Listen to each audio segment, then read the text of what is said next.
Most people encounter 6666 as a vaguely satanic symbol, horror movies, tattoos, superstition, right? But the text of Revelation says something remarkable. Let anyone with understanding calculate the number of the beast, for it is the number of a person. Now, that's not mystery. That's an invitation to solve a puzzle. Ancient readers could solve it. The number is a name written in code. We know whose name it is. And 666 is just one piece. The entire book is packed with symbols that first century audiences in the Roman Empire recognized immediately.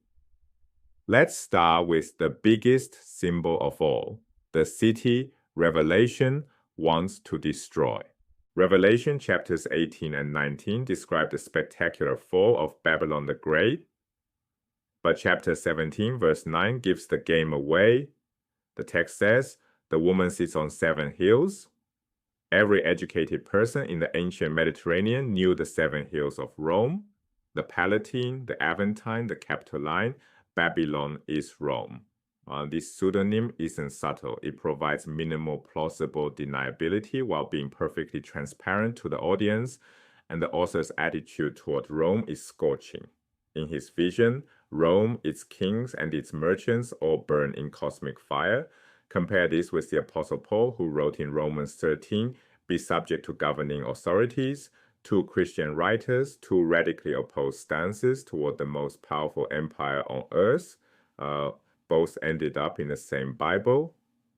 If Babylon is Rome, the next question is the beast. Revelation gives us a number and an invitation to do the math. The number 666 works through a practice called gematria, the ancient system where letters double as numbers. In Hebrew and Greek, every letter carries a fixed numerical value, so every name produces a sum. The name scholars have identified Neron Qesar, Emperor Nero, transliterated into Hebrew. Here's the calculation. Nun equals 50, Resh equals 200, Vav equals 6, Nun again equals 50. That gives us a Neron. Then Kov equals 100, Samek equals 60, Resh equals 200. That gives us Qesar. The total, 50 plus 200 plus 6 plus 50 plus 100 plus 60 plus 200, it equals 666.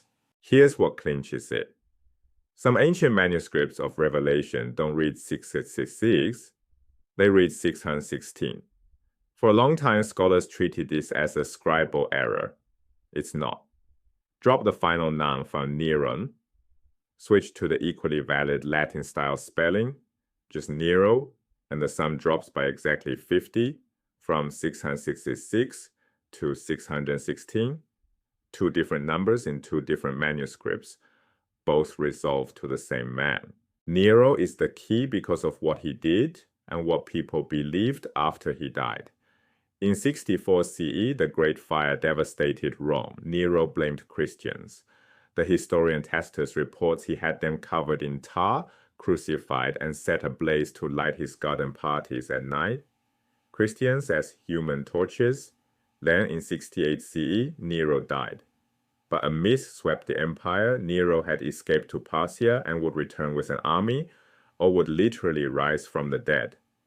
This was the Nero redivivus myth. Nero revived.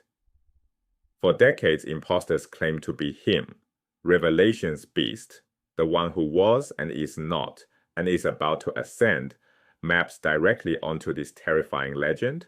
The Roman symbolism is one layer, but Revelation also has a target closer to home, other Christians. John writes from exile on the island of Patmos to 7 specific churches in Asia Minor, modern-day Turkey. These aren't generic addresses. Each letter names a real city, diagnoses real problems, and mixes praise with condemnation. The 7 cities form a rough circuit through Western Asia Minor: Ephesus, Smyrna, Pergamum, Thyatira, Sardis, Philadelphia, Laodicea.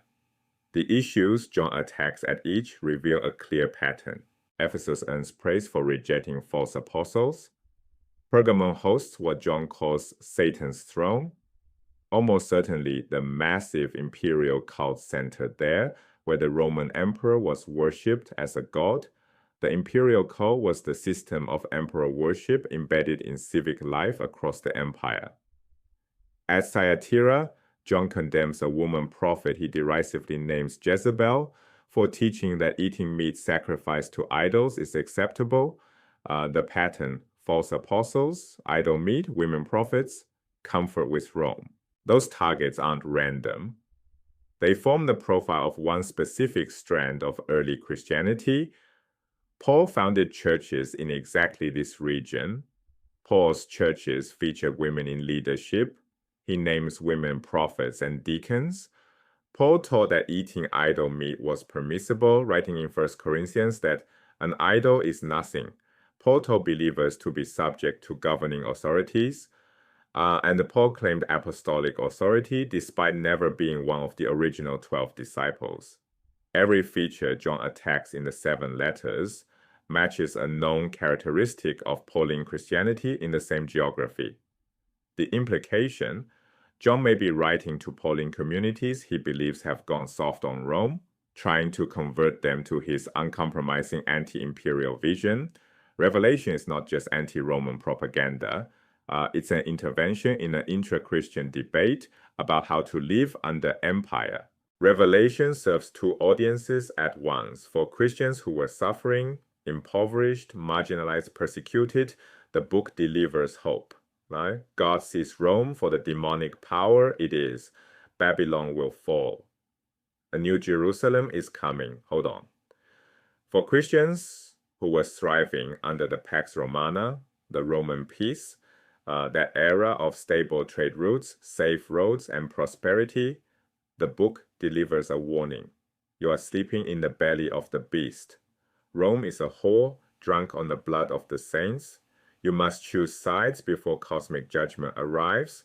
Comfort for the afflicted, provocation for the comfortable. This dual function, hope and a disruption in the same text, gave Revelation its extraordinary power across 2,000 years. And it explains why Revelation remains one of the most contested and misunderstood texts in history. Different readers find different messages depending on where they stand in relation to power. The symbols that seem impenetrable to modern readers were perfectly legible to first-century audiences. Babylon meant Rome. 666 meant Nero. The beast was a dead emperor people feared would return. The 7 churches were real communities navigating real political divisions about accommodation and resistance. And the code of Revelation was cracked long ago. The real challenge isn't deciphering its symbols, it's reckoning with its message.